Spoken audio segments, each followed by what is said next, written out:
Hey, it's me, Vicki Marie. Good morning, good afternoon, or good evening, wherever you are in this crazy world we're living in. And I hope you're all well. Of course, we've just arrived in March, and the dog's going mad over there. Yeah, and it made me think, it reminded me, we've got a trial coming up, haven't we? I cannot wait for this trial. This is Samantha Murphy, this lady who just went out jogging over there in Australia, down under in Australia. Went out for a jog one Sunday morning, like so many people do, and like she did on a regular basis. She was training for a charity run she was going to do. She was supposed to be, she told her family she'd be gone for about an hour. And this poor lady, she just never, ever, this poor woman never, ever came home. She had 3 children, 1 very young child, 2 teenagers, a husband. And that was it. That was it for Samantha Murphy. She's never been seen since. And unfortunately, although somebody has been arrested and charged with her murder, her remains still have not been found. And all this happened, was it 2 years ago now? It was in February, wasn't it? Which, of course, is summertime in Australia, in Ballarat, in southern Australia, is it? Near Melbourne. Yeah, Ballarat is a sort of, it's not that small a town, but it's not a great big city either. Samantha lived there with her husband Mick and her 3 children. Her and Mick had a body repair shop, you know. They worked there to get together. They've been married a long time, sort of since forever, teenage sweethearts, more or less. And yeah, all that was stolen from her and her family. She was stolen from her family by Patrick Stevenson, allegedly. And it was a real shock when it came out who'd been arrested for this crime, because he's just a young man, very, very young. I think at the time of arrest, he was 22 years old. Son of an NFL player, probably a little bit, his dad's probably a local celebrity in that area, even though he didn't play that often for the Australian football team, but you know, he did. And so he'd be quite Patrick Oren Stevenson, this guy's called. And his dad was known as a semi-famous footballer. I wouldn't say he's one of the most prolific. As I say, didn't play that often for Australia, but he did. So probably in his local town, he was a bit of a local celebrity. And you know, when his son was arrested for this. So Patrick is a young lad. He's 2 years older now. A tradie, had a girlfriend. You know, he had a little bit of a checkered history in that he had been arrested for driving his motorbike into a tree when he was under the influence, more or less, and nothing had come of that. You know, he liked to enjoy himself on a night out like most young people do. We've seen some videos of him getting coked up, you know, totally off his head. But, you know, he won't be the only young person to do that, will he? So that's not a crime in it. Well, it probably is a crime to take cocaine. I'm not sure what the rules are on drugs in Australia, but, you know, it's not that's not so deviant as whatever he has allegedly done to Samantha. Now, of course, we don't know all the details. All the police have said this is a targeted attack, as far as they're concerned. Deliberate attack. So, you know, they made it clear when they did announce, they thought that this was something untoward happened to Samantha. Before they actually arrested Patrick, they did say they thought it was targeted attack. They made it clear it was not an accident. It wasn't him driving home drunk and running over Samantha by accident. Targeted attack. That's how they clearly described it. So he's under arrest for murder, but he has not cooperated at all with the police. He's pleading not guilty, which is his prerogative, of course. Be interesting to see if, as it comes up to the trial now, because that's the reason I'm doing this video, because now we're in March, there's literally only a month to go to the trial. We've waited a long time for this trial. It's been bad enough for us, never mind how it, imagine how it is for Samantha's family. Because not only that, they don't have her remains back. They've been told she's murdered, but they've not been able to have a burial service.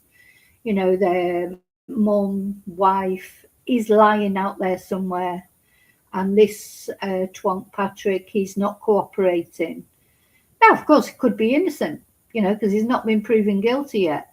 But the police, apparently there's so much evidence in this case. This is going to be a repeat of the mushroom murder case. It's going to go on and on and on, because there is apparently so much electronic data in this case, over 400 items, that's what the delay has been, to give both the prosecution and the defence a chance to digest and decide how they're going to deal with all the evidence that's going to be presented. So I would not be surprised if nearer the time, well, say nearer time, it's only a month to go, if Patrick, you know, discovers, or his lawyers advise him to plead guilty for a lesser charge, and, you know, get a lesser sentence. I do think this is possible, that even after all this wait, we may not see a trial. But I don't know if that'd be a good thing or a bad thing. You know, there's always a good thing in that. The good thing, of course, is that it spares the family the trial, which trials are exhausting for the victims' families, etc., and harrowing.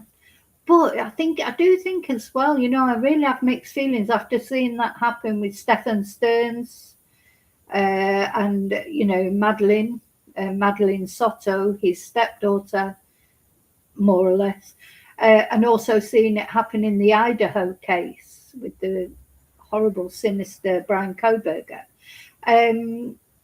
Is there a sense of, I don't know, because then if they end up pleading guilty and avoiding a trial, the family never gets to find out then what happened. I mean, they can sometimes not get to find out what happened even with a trial, but at least with a trial, as it goes through, the prosecution will present the evidence against the person, and the family get to know a bit more about what happened, and that can be, I should imagine, you know, that'd be harrowing in one way, but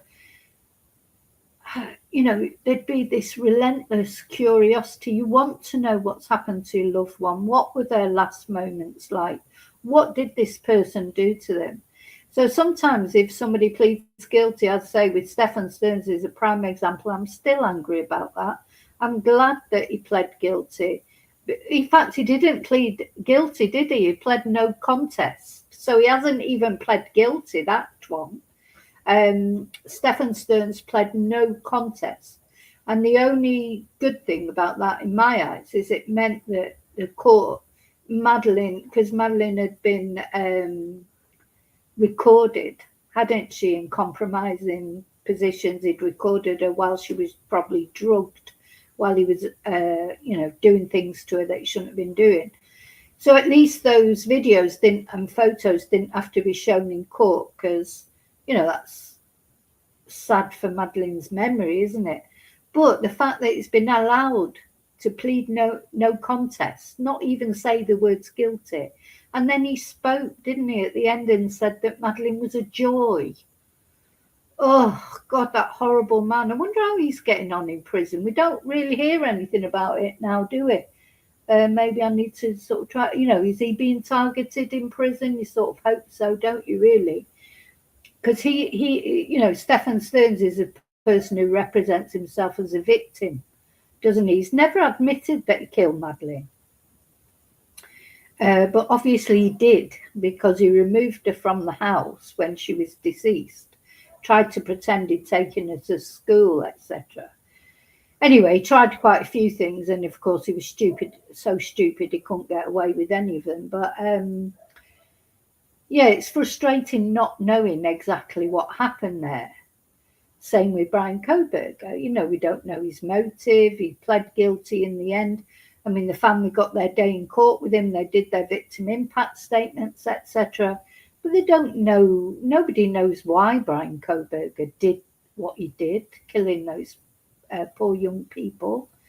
So, this is it. So, although it would be a relief in one way if Patrick decides to change his plea and plead guilty, that would be good, wouldn't it, in a way? But of course, would it end up to the frustration of the family not really knowing what happened and why? And also, would he then say where he put Samantha's remains? Because this is the $6 million question, isn't it? I think this boy, man, whatever, I suppose he's 24 now. I think he will stick with his not guilty verdict. I think he'll, not guilty plea. Unless he's absolutely forced to change it. I think he's going to be a bit like Aaron Patterson, thinking he's too clever. That he's clever enough to get away with this, or take his chances on it. He's just not cooperated at all, and his girlfriend's sticking by him, as far as I can see. His mum and dad are sticking by him, which fair enough, he's their son. Maybe they think he's innocent. But the police say they've got overwhelming evidence. So, of course, in typical Australian fashion, as far as, we don't know nothing. We don't know anything at the moment. We've got nothing gets leaked, does it? Or they're not transparent at all until the trial. And when the trial happens, we will get to find out, hopefully, exactly what happened and why the police are so convinced that it's Patrick who did this horrible crime. Whatever it is, I mean, did he just take the opportunity as he was driving past, or did he stalk her? Was he waiting for her? Is there any sex motive involved? A lot of people saying because she's 51 and he's 20 something, they thought that was strange, but that's not strange at all. I mean, Samantha, if he's that sort of person that would take an opportunity like that, it could have been, it's not about whether you find someone attractive or not, or if they're the same age as you.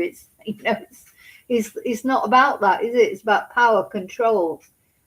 I think someone like Patrick, if he's found guilty, to me, I think he's a fledgling serial killer, because you're talking about a young guy who's got a circle of friends, he's got a job, he's got a girlfriend, seems to have a good family behind him. Why would he do this? Unless he's dark inside. Some people are just filled with darkness. And I think Patrick is filled with darkness. You'd have to be to do something like this. And also to just, not cooperate with the police or not try and help. He's definitely, he's not, he strikes me as not a good person. Now, he's changed a lot, Patrick. Well, he's been in prison. He's very muscly now. He's always wiry. The photos you see of him when he was younger, you can see he's quite a fit, healthy lad. He's all Australian boy, isn't he? But now he's got like one of those beards, or the last time he appeared in court, one of those beards that sort of start here. I wondered if he'd become a Muslim or something. That quite often happens. Prisoners become Muslims because they get better food, or they get let out to pray, or whatever. Sometimes prisoners will do whatever they have to do, or they think they have to do to get better conditions, don't they? I don't think they should be allowed to change their religion once they go to prison. Not like that, not for the faith. that's what Levi Belfield has done, hasn't he? He's another one converted to Islam in prison in the UK because he gets, I don't know, they get better conditions or whatever. So I don't think they should be allowed to change to Islam. If they're not Islamic when they go in there, they shouldn't be allowed to change to it. You know, sod their human rights. You know, they lost their human rights when they murdered somebody. I'm talking about murderers, of course. Levi Belfield is a serial murderer. He's got married as well. He's not been allowed to have a civil partnership. Anyway, let's not go into that because I'll start off on a rant, won't I? So let me just, before we go into this, so I just wanted to talk about it. When I realise that this is coming up, I do try and talk about Samantha every now and again, even though there is no news whatsoever, because I don't like to forget about people, you know, cases that we've covered. We must keep Samantha's name out there, you know, and remember her and respect her and her family, because she matters. And when it all goes quiet and everything, nobody's talking about them, it's like, to me, it's like the offender has won. You know, I want to talk about Samantha, and I want to talk about him and what horrible person he is. If he's guilty, allegedly, of course. It's all allegedly, folks. So anyway, first of all, thank you so much for watching. Thank you for liking. Thank you for subscribing. I really appreciate every positive way you support my channel. I want to thank everybody who's bought me a Ko-fi. You're helping me on the way with the new computer. Thank you so much. Thank you so much to those of you who've already contributed. And anybody who can contribute, you can contribute from as little as €3 to buy me a Ko-fi, and it just go to it. I'm not trying to update my equipment. What else? So yeah, thank you. Not only Ko-fis, people have PayPal'd me. They've found all different ways to donate. Thank you.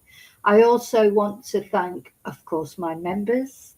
The mainstay of my channel. Why not think about becoming a member? Every week we have a live, exclusive members live. Fridays it is now at round about 8 o'clock Spanish time in the evening. And of course then you get to use the members emojis, etc. And just, you know, it is a big help to me if you can support my channel by becoming a member. What else? Right, that's it. I'm going to take my banner off and let's talk about Samantha. She's the important person. You know, all the people we talk about, all the cases we talk about, the people are important. Everybody's important. You're important. I'm important. We're all important. We're all equal. Nobody is better than anybody else, except we are a bit better than the perpetrators, a lot better than the perpetrators that we talk about. Not talk about them. And the thing is, there are so many victims of crime and so many people go missing, and you know, it's hard to keep up sometimes, isn't it, with it? But we've talked about Samantha for 2 years. I'm not letting go with this case. When the trial happens, just like with if it comes to a trial, if he doesn't change his plea, I will be following the trial like I did with the mushroom murders, which was a revelation, wasn't it, that trial? It did go on an awful long time. But I'm going to do it with Samantha's case. I will stick with Samantha's case. I will cover it as much as I can. I doubt very much it will be televised. It won't be televised. But like we did with the mushroom murders, I can follow the coverage every day. There's normally some journalists there who, you know, do a daily sort of resume of what happens. I think there's going to be some big revelations in this case, just like there was in Erin's case. I mean, the thing is, with any murder case, there's always a lot of circumstantial evidence because nobody else is normally there as actually someone gets murdered, you know. So it's only would have been if Patrick did murder Samantha, would have only been him there and Samantha, you know, he's not with us anymore as far as the police say. And also, you know, we haven't even got her remains. So we only know what Patrick says, but he's saying he's pleading not guilty. So is he going to say that he's got no clue? Oh gosh, that was a dog. Are you okay? She fell off the chair. You okay? Did you bang your head? If it's yeah, he's probably going to say that he never saw Samantha, never met her, never saw her jogging. Now, have they got any forensic evidence? Like maybe that because they took off his vehicle and examined it, maybe there's some forensic evidence on in the vehicle or on the. Maybe he did run into her on purpose to sort of stop her in her tracks. What did he do to her after that? What did he do to her that was so bad that he felt that he had to hide her body? You know, it's like we'll find out all these things. So the police, I'm sure but it'd be a question of circumstantial evidence because yeah, nobody was there and actually watched it happen except for him and Samantha. So the police will be presenting probably a lot of CCTV. They'll be presenting phone data type evidence, etc. We saw a lot of that in Erin's case, didn't we? I literally cannot wait for this trial. I want it because we don't even know why the police arrested him. You know, we don't know anything because that's the way they work in Australia. So we don't know what the evidence is that led them to Patrick in the first place. And that was a case that seemed to be going on a long time, didn't it? And then suddenly Patrick was arrested out of the blue and it took everyone by surprise because he was not anybody. You know, there was some suspicion, of course, on Samantha's husband, Mick, as there always is. You know, I don't think you're ever going to stop that happening. You know, there's always, it's like because of statistics show that it normally is somebody who knows somebody who knows the Tim that does it. And also it normally is the last person to see them. There's naturally suspicion. And the thing is, I'm sure with Mick, they just wanted him to, you know, look at him, exonerate him and move on to who it really was. Okay, so hello, lovely lurkers. Thank you for watching. Hello, replay crew. Thank you for watching. I know there's probably a lot of you out there that have been with me all this time, even 2 years since this case was in the news. So thank you for sticking with me. If you're still here, if you were with me then and you're still with me, thank you for putting up with me all this time. So let's go into the chat and see who's in the chat.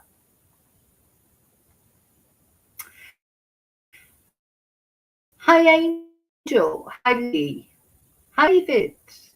Hope all well with all of you. Hi Sean.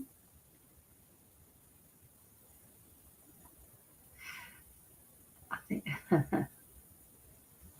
yeah, you're still with me. So yeah, if you're still with me, thanks for putting up with me. You know, I don't understand why people put up with me, but anyway, a lot of you do, so thank you. So let's just I'm just gonna summarize the case because there may be people, I mean, I've talked a bit about it already, might be people who don't know anything about this case. So you know, if you've got any questions about it, let me know. Ask the question in the chat. We'll have a little Q&A. Anything you want to ask about it, I'll answer it as best as I can. I do know a lot about this case because I have covered it in a lot of depth. So it sort of came up just, so if it was 2 years ago, yeah, it was February, summertime in Australia. I think that's where I picked up a lot of Australian viewers from covering this case. And of course, they stuck with me as well through, because I've covered a lot of Australian cases now. And probably the biggest case, apart from this one, was the mushroom murders, of course. Yeah, Yeah, Ballarat. So Sean's saying Ballarat is bigger than Leongatha, so there may be more reporters and coverage. Yeah, we've not heard about Erin's appeal yet either. You know, that's supposed to be going on. I'll keep an eye out for that. Now, I do think it's being held in the Supreme Court, though, the actual trial. So there is a possibility, I suppose. Maybe it will be televised. Let me just see. Yeah. So this is literally an AI overview that I'm going to be showing you. Because to be honest, for those of you who don't know anything about this, is just easier to show you this, read it out to you. Is it not going to? I have a feeling it's going to be in the Supreme Court. So don't forget, the mushroom murders case could have been in the Supreme Court. Who wanted it to be in Leongatha? Erin. Erin made that choice for it to be held in the smaller court. And you know why she did that? Because she thought that the jurors from that area would be easier to hoodwink than the more sophisticated jurors from, the Supreme Court area. Now, and that is about Erin is so, up herself. So because she thought that the jurors that she got in that small court in Leongatha would be like her victims. You know, the four people she poisoned, only one of which who survived. You know, Don and Gail and Heather and Ian. Erin Patterson, because they're sort of they're nice people. Just when I say simple people, I don't mean simple in a negative way. I mean simple in good people. Like not. How can I explain? 'Cause I don't want to offend people who live in cities either. But you know what I mean. They're not cynical. They took Erin at her word. Her victims did. When she told him she had cancer, they all prayed for her. They were good people. Elderly people, but good, and took Erin at her word, and she thought she wanted that case to be held in the small court because she thought the jurors would be like that as well. That she would get 12 jurors who were just like her victims and would believe the crap that she came out with. That's why she didn't want it in the Superior Court, because then she might get people who are a little bit more cynical, a little bit more. I'm trying to say this. I don't mean this in a negative way for either the people from cities or the people from smaller towns. I'm not trying. Everyone's different, and it backfired on her, didn't it? I bet she couldn't believe it, Erin. She thought, "Oh, I'll just talk this load of crap to this jury. They're all simple, like." And she thinks simple in the negative sense of the word. And yeah, she just thought she would have a better chance of getting off with it if it was held in a smaller court with a different jury. And of course, that's what she's basing her appeal on now as well. It's interesting, isn't it? Because was this a plan that she had? Because part of the basis for her appeal is that because this place was so small, where the court hearing, where the trial was held, the jury weren't separated properly from the media and the prosecutors and this, that, and the other, because I think there's only one hotel in the whole area, so they were all staying at the same hotel. And now Erin is using that as part of her defence, that the jury were compromised by the fact that they're all staying in the same hotel and maybe having dinner together, maybe overhearing conversations. So again, Erin is trying to manipulate. She is the master manipulator, Erin Patterson. She's trying to manipulate the scenario that she wanted. She had a choice. She could have gone to the Supreme Court. She could have gone to the bigger court. She didn't want to. And now she's using that sort of as a reason why she should appeal.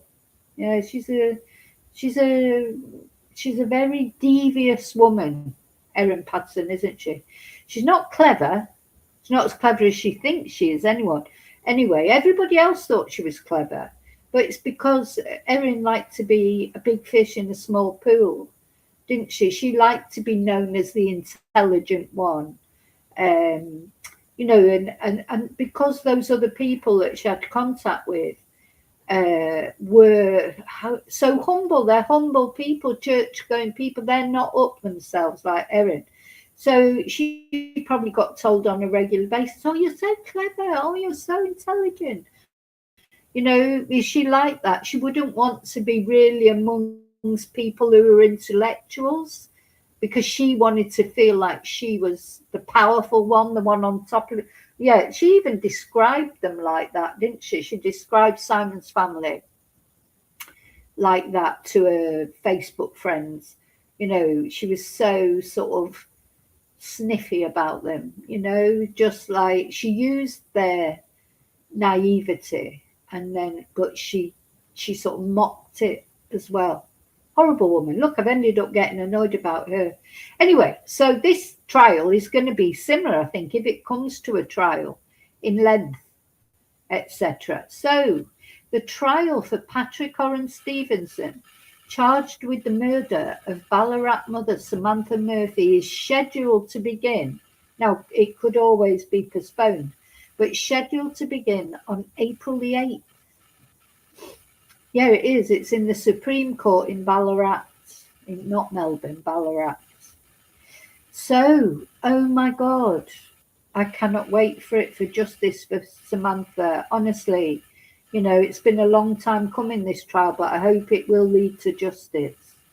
So the 23-year-old has pleaded not guilty to the murder which occurred after Samantha vanished on February the 4th, 2024 during a run. And the trial is expected to last roughly 6 weeks. So that's similar to Erin Patterson's, isn't it? Wasn't hers expected to last 6 weeks? So key details regarding the case. Charges and plea. Patrick Stevenson, a 23-year-old Ballarat man, was arrested in March 2024. But 2 years ago he was arrested and charged with murder. He has pled not guilty. The body is unrecovered despite extensive searches by police and community members of the Canadian State Forest and surrounding areas. Samantha Murphy's body has not been found. So sad that. I hope they do find her. I still feel maybe one day they will find her. Evidence. Police discovered items, including her mobile phone and a teal-coloured case, in a dam in June 2024. So that's been the last big break in the case. I mean, there was searches done after that, and we reported on that. But the last bit of evidence that we know about was the phone, when the phone was found. And the phone, of course, was found by the canine, a canine that specialises in sniffing out data devices like SIM cards and things like that. And the prosecution is handling an unprecedented volume of evidence. So this is what they keep saying. It's an unprecedented volume of evidence. I just can't wait to see it. So remember, in Erin Patterson's case, the prosecution called over 50 different witnesses and experts.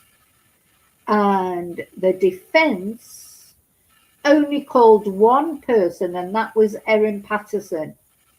Nobody else spoke for Erin Patterson whatsoever. Over 50 people spoke for the prosecution.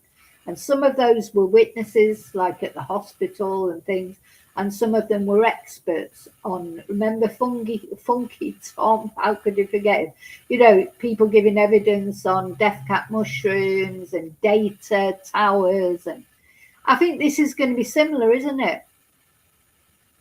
So the pre-trial was scheduled to begin in November 2025. So that must have started, surely then. That must be going on or have gone on. The police investigation, Stevenson was previously taken to the bushland area.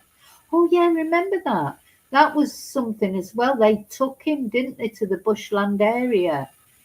And then they did more searches under police guard, but nothing was found. Now, whether they took him there because he said he would show them where she was, or maybe they were just trying to look for his reaction when he was around the scene. We don't know yet. We don't know why they took him there, whether it was at his suggestion, their suggestion, whether it was voluntary or they made him go. We don't know.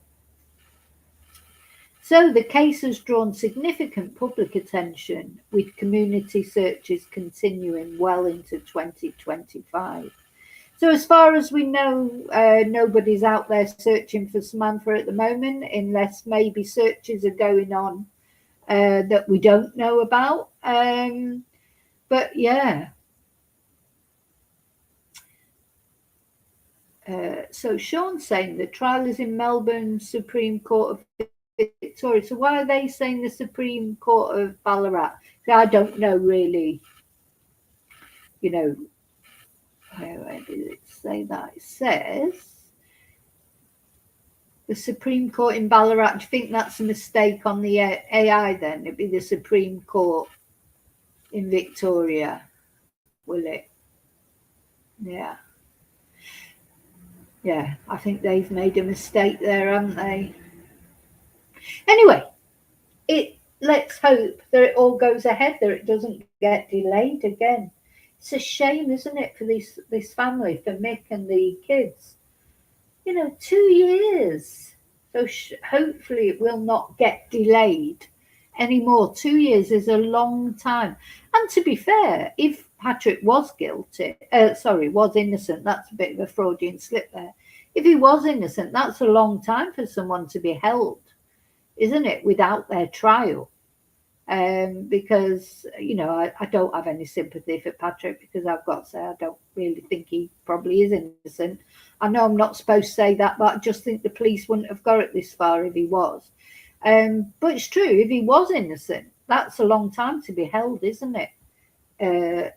If then you're found not guilty afterwards, I suppose he'll sue them then or something. I don't know.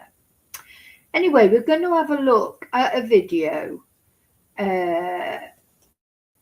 from a while. This video is from a while ago, just after Patrick was arrested and charged. So we're going back in time, but it's an interesting video because it reminds us of Mick. Remember, he spoke quite a lot, didn't he? And his reaction when somebody was charged. And also we've got a friend on here speaking about Samantha.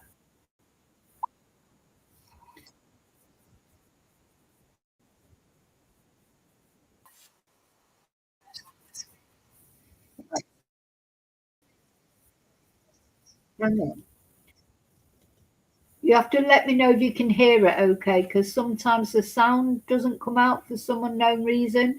So let me know that you can hear it, okay, when I start it again now.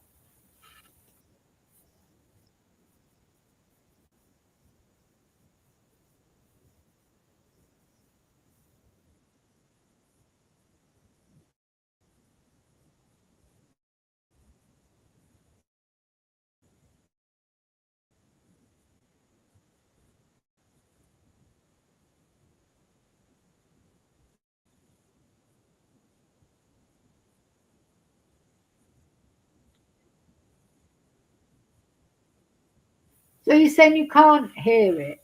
Is that what you're saying?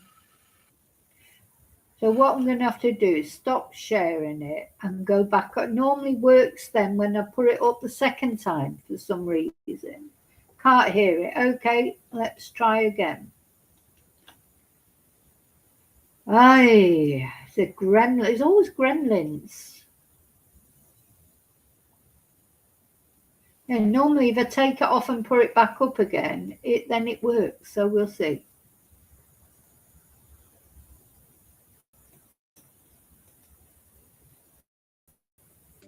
We need you at home with us. Please come home soon. Where's Sam? Today, the bombshell development with police charging a young local man with the Ballarat mother's family is desperate to know, where is her body?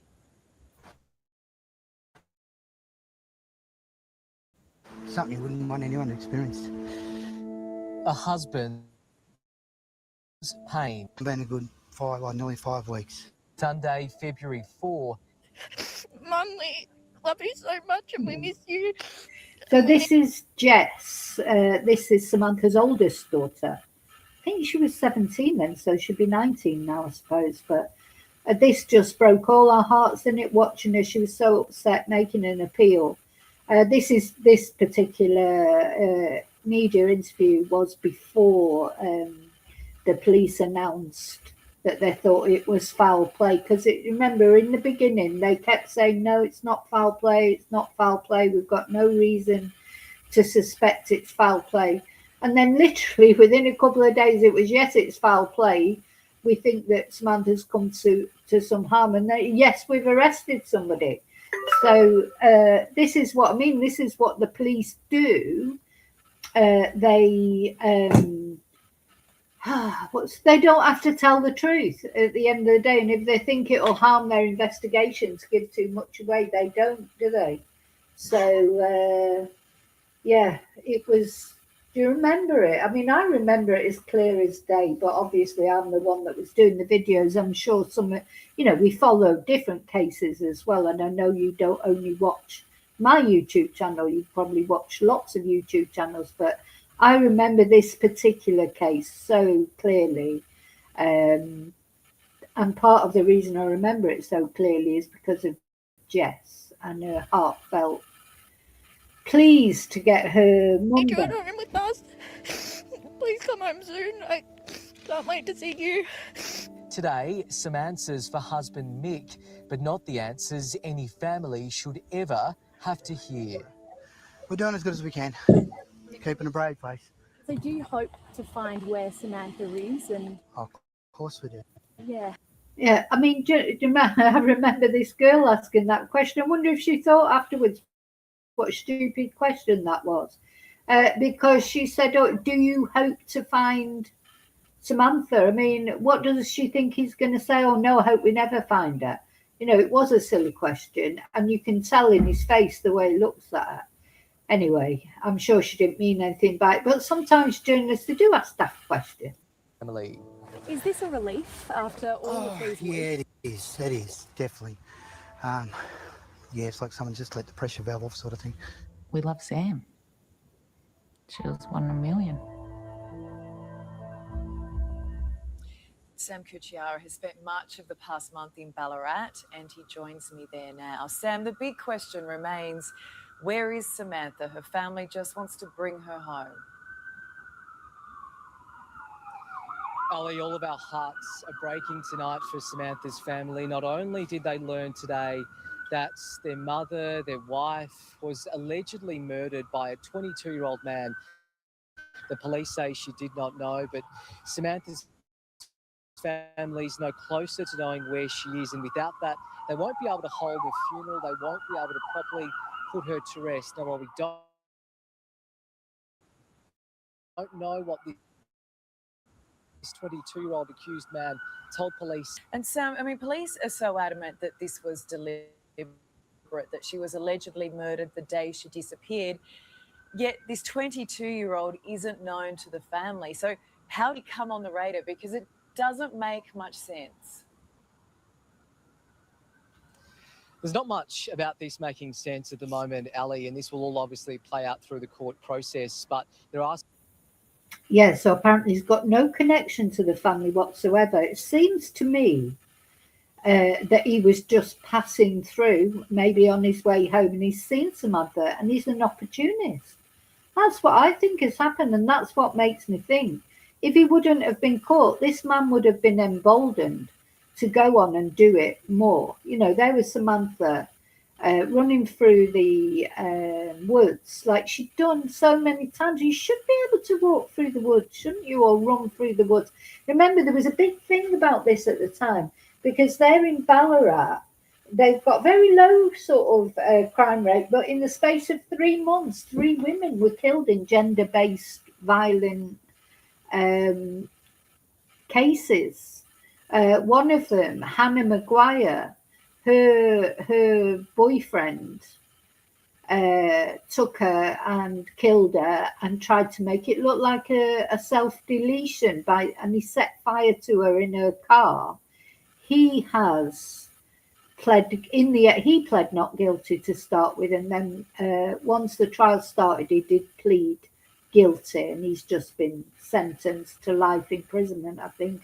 I don't know actually what his sentence is. Anyway, he did plead guilty in the end, probably when he realised all the evidence, was making it impossible for him to be found not guilty. I wonder if this might happen with Patrick, because then he'll plead guilty because he'll want, he's a young man.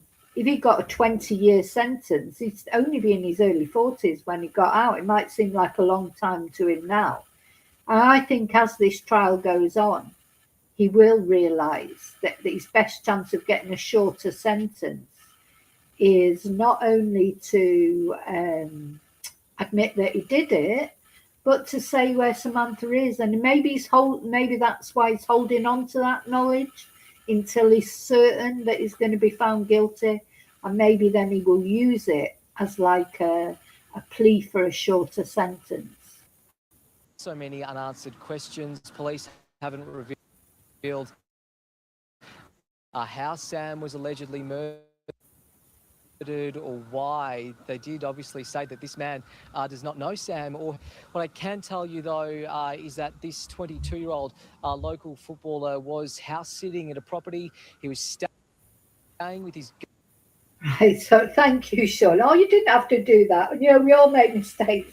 I thought AI, because I was just reading off AI, I thought AI had got it wrong. But anyway, at least we know where it is now. But thank you. That's very magnanimous of you. Thank you so much. So yeah, this guy, he was house sitting with his girlfriend, wasn't he, when the police arrested him? But she is sticking by him. So maybe she believes him, or maybe she's just so in love with him. It doesn't matter to her that he's murdered a 51-year-old who is just going for a run, who's a mother of 3 children and a wife. You just can't imagine it, can you? Or maybe she just can't believe it. Often you see this, don't you, with partners of twonks, male or female. They just can't believe it because, you can just almost repeat what they're going to be saying. Oh no, he's never been violent to me. Oh no, he just seemed like an ordinary guy. He's just like a nice guy next door, the neighbours will be saying. They said that about Ted Bundy. That's how they get away with it for so long. If they were like some really creepy, monstery type guy, they wouldn't get away with it because everybody would be wary of them. They get away with it because they just fit into normal society. He's a good-looking lad. But it's not about whether they can even get a girlfriend or, it's not picking, the people that go out and do this, they're people who can't get a girlfriend or whatever. No, it's nothing to do with that. It's nothing to do with that. It's completely separate from their normal life. It's about the power and control, and it's because they've got a darkness inside them. It wouldn't matter if they had 10 wives or girlfriends. It wouldn't matter. Their family people. Patrick could well, if he doesn't get found guilty, if he hadn't been arrested, Patrick and he'd never been caught. Say, let's suppose he's guilty. I know it's only allegedly.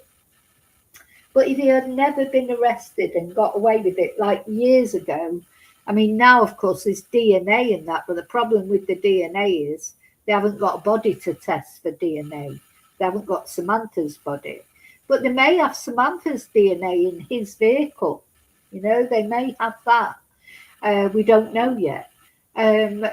So, you know, it's difficult, more difficult nowadays for serial killers to get away with it like they used to in the golden age of serial killers before DNA and before, because serial killers, they are more prevalent in these countries like Australia, America, Canada, for the simple reason is there's so much expanse of land where there's no CCTVs and stuff like that, isn't it? And that, well, and it always has been. When you look in the UK is such a much more smaller country. It's sort of difficult to do anything without somebody seeing something. I mean, we've had quite a lot of serial killers in the UK. Now, what I'm really interested, you know, I'm not saying we've never had any, but it's been more difficult, and it's even more difficult now with CCTV. But in these sort of countries with all the expanse of land and everything, it's still sort of easy to hide bodies, really, you know, and the bodies are difficult to find because of that, because of the terrain. But now DNA has helped that, hasn't it? So if they actually find the body, then they can link up victims of serial killers. But of course, they have to find the body first.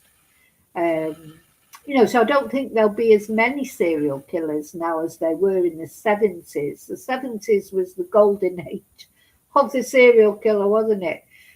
Now I think it's difficult for serial killers to get away with it. But I personally think that if Patrick is found guilty, I think Patrick would carried on in his life, married his girlfriend, maybe had kids, raised a family, and still be doing things like this when he had a chance. Once he'd had a taste for it and he'd got away with it.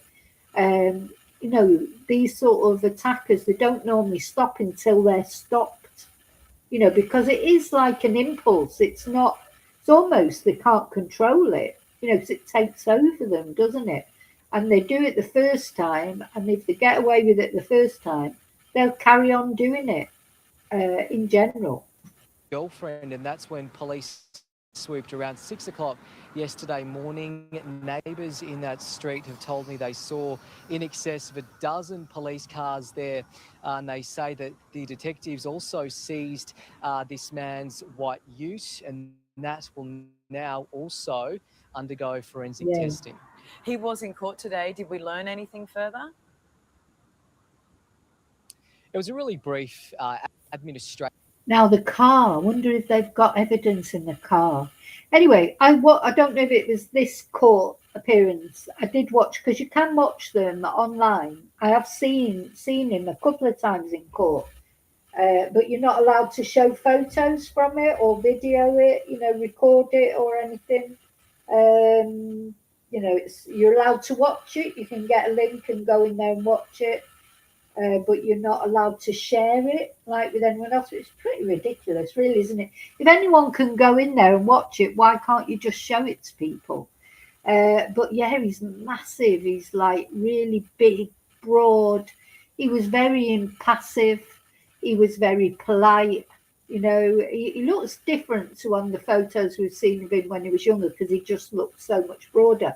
But I just wonder if while he's in prison, you know, he's in the gym or whatever. I don't know what he's doing, but hearing the 22-year-old didn't really say much. He didn't really look around the courtroom. He was wearing an orange high-vis shirt, and obviously we can't report his name tonight, and that's because his lawyer applied for a suppression order suppressing his identity. But worth noting, Ali, that man didn't... Yeah, in the beginning, do you remember they wouldn't give his name? Yeah, I'd forgotten about that. In the beginning, they were suppressing his name. But anyway, that didn't last long.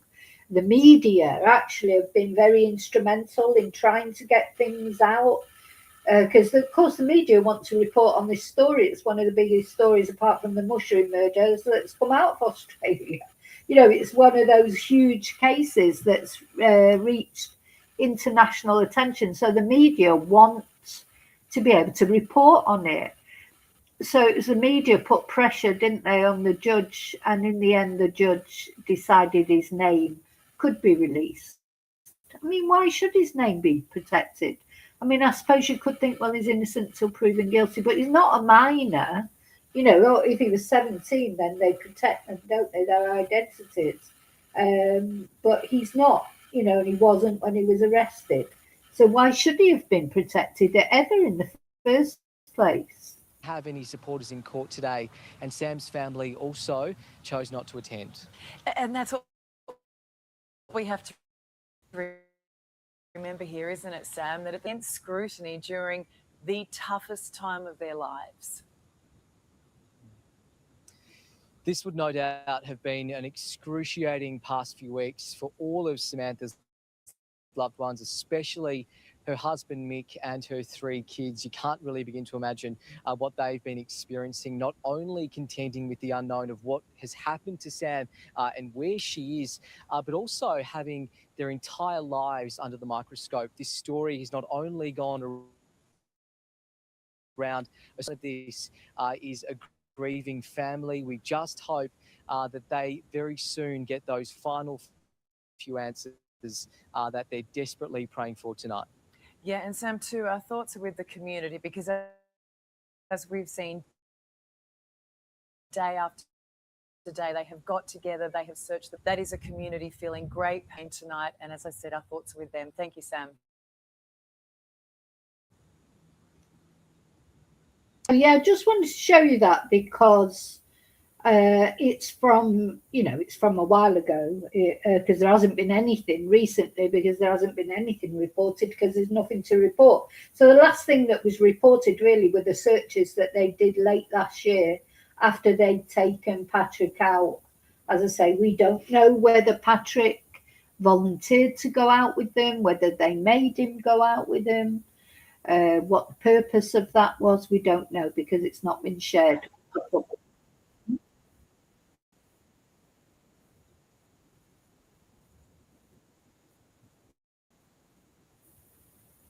Right, sorry, it clicked on something else there. So, yeah, now only a month to go, isn't it? So, well, I say a month, where are we now?